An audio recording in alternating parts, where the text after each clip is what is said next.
So here I am covering Andrew. I'm doing the landfall at the desk. We would actually have like a desk person who would show the map, show the information, then bring in the person in the field. It's kind of an anchor, if you will. So after, and this was Dennis Smith who was down there. He's actually the only guy at the Weather Channel who's ever been in a Cat 5. So there's a little tidbit for you. And actually the eye wall of a Cat 5. They said, Jim, you know what? Dennis is down there. We've exhausted our resources. Do you want to go out and cover the second landfall of Andrew? And I was like, yeah, I do. I was like, wow, for the first time, we're showing map after map after map, 25 minutes every hour for 4 hours. I actually get a chance to go out and be in this stuff. So Andrew was it, the second landfall. Then we went to Baton Rouge.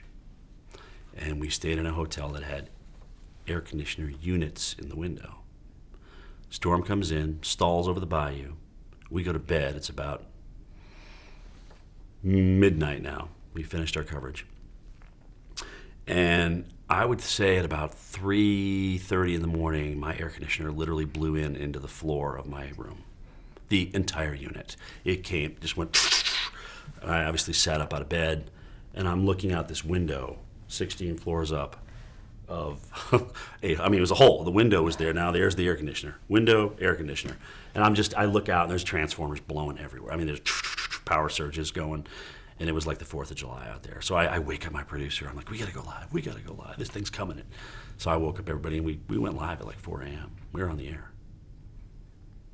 It was awesome. And the wind and the rain and everything, and granted the storm had weakened and it wasn't a huge impact for Louisiana, certainly as it was for South Florida. It was my first storm, and I'll never forget it. How did you know what to do for Hurricane Andrew, for your first one? Well, I knew I wasn't going to go anywhere near that window. That's for sure.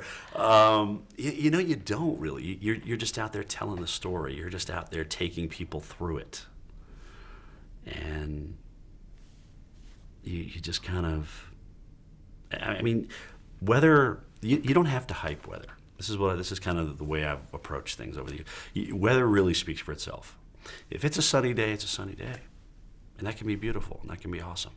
But if it's a powerful, dangerous day, your tone has to change. The whole message has to be much more clear to people because it's going to impact them potentially in a negative way.